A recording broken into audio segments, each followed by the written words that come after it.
Welcome to Ben's Workshop. Engage.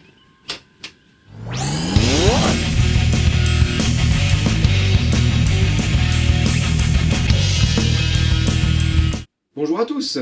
Aujourd'hui, je vais vous présenter mon dernier arrivage en date, ce superbe kit du Battlestar Galactica tiré de la série éponyme. Mais avant cela, parlons de la série. À l'origine, la série date de 1978 et surfait sur le succès de Star Wars.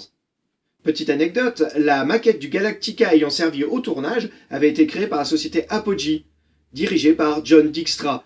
John Dykstra qui a fait partie de l'équipe des effets spéciaux de Star Wars. Dans les années 2000, un reboot a été mis en chantier. Cette fois-ci, plus de maquette réelle, de l'image de synthèse, mais de toute beauté. En 2003 sort donc une mini-série de 2 épisodes, débutant l'histoire, et fin 2004, nous avons eu le droit à une série qui comportera 4 saisons. Mais concentrons-nous sur ce Galactica à revisiter. Il passe d'une taille de 1250 mètres à environ 1450 mètres, et d'un équipage de 700 personnes à 5000 personnes au maximum, sachant que dans la série, ils sont beaucoup moins. Côté design, le Galactica a été entièrement repensé, tout en gardant quelques éléments de l'ancien, comme les pods d'atterrissage sur les côtés et la gueule du crocodile qui est devant.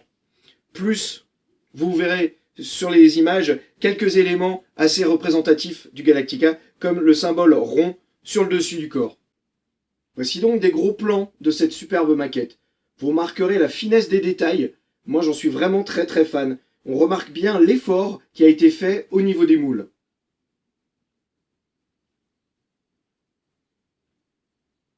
Pour ceux que la peinture des plaques d'armure effraie, c'est vrai qu'elle est assez complexe, il est possible d'acheter des décalcomanies. Tout comme les plaques d'armure, les pistes d'atterrissage sont des pièces qui sont plutôt difficiles à peindre. En effet, il y a beaucoup de détails. Pour vous faciliter la tâche, il est livré avec ce kit, ces mêmes pistes imprimées sur du papier qualité photo que vous avez juste à découper et à coller en place. Comme vous le voyez aussi, ce kit n'est pas vraiment monté. C'est ce qu'on appelle un montage à blanc. C'est juste histoire de voir comment les pièces vont les unes par rapport aux autres et toutes les retouches qu'il y a éventuellement à faire. Comme je vous ai dit, il n'y a pas eu de maquette sur le tournage, que de l'image de synthèse. Et cette image de synthèse a été créée par Zoic Studio. Pourquoi je vous en parle? Parce qu'en fait, le créateur de ce kit s'est servi du modèle 3D de Zoic Studio pour créer le kit. La création de ce kit a demandé beaucoup de travail à Dynamic Digital Creation. Ils ont d'abord découpé le fichier en plusieurs parties, se sont arrangés que les pièces s'emboîtaient bien les uns une dans les autres, ont créé des tabs pour bloquer les parties, pour que tout s'assemble bien. Ensuite, l'ont imprimé en 3D, puis préparé, moulé, et enfin, tiré en résine. Ce kit est au 1/1130e, soit environ 75 cm de long. Il est composé de plus de 137 pièces, dont la plupart sont en résine polyuréthane. Il y a quand même quelques pièces en impression 3D pour les tout petits détails. Quand vous achetez ce kit, vous avez la possibilité de rajouter 2 options.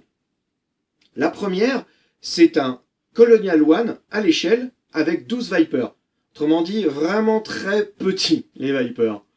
Sinon, la deuxième option, ce sont des plaques d'armure pour faire la version Blood and Chrome.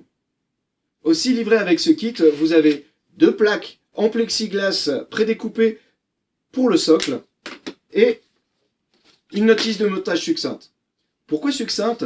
Parce qu'en fait ici, vous n'avez que des indications pour le montage des pièces en 3D et des pièces d'armure, plus un petit descriptif sur la création du dit kit. La majorité des documents qui vont vous servir à monter ce kit sont sur un compte box auquel on vous donne accès quand vous achetez le kit. Ce kit a été pensé pour que le montage soit facilité.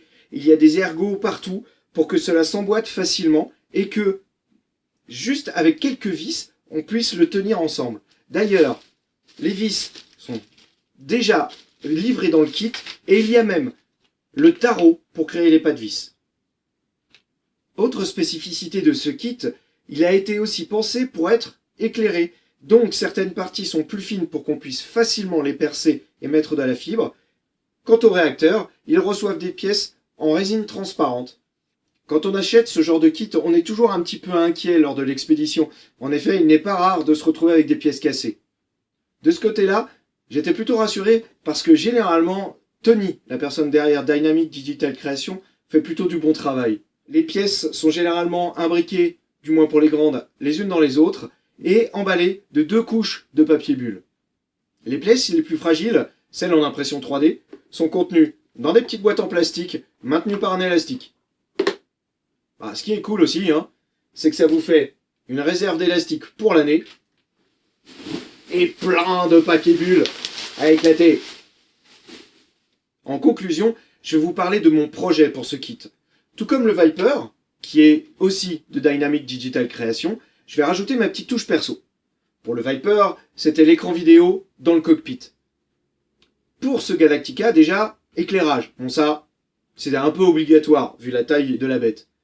Mais, je vais essayer de rendre les 2 pods d'atterrissage sur les côtés rétractables, tout comme dans la série. Ça sera mécanique et contrôlé par un microcontrôleur type Arduino. Et tant qu'à avoir un microcontrôleur dans la maquette, pourquoi pas rajouter du son? Avant de vous quitter, je tenais à apporter quelques petites précisions. C'est un kit magnifique. Le montage est facilité par sa conception, mais ça reste un kit résine fait en petite quantité et de manière artisanale. Ce kit demande donc plus de travail pour le montage, plus de matériel et à un coût non négligeable. Le prochain kit de Dynamic Digital Creation, c'est le Blockade Runner de Star Wars. Tony est en train de faire un magnifique travail de création dessus et il a même déjà commencé à imprimer quelques pièces qui sont juste tout bonnement magnifiques. Merci à tous de m'avoir suivi et à très bientôt. Au revoir.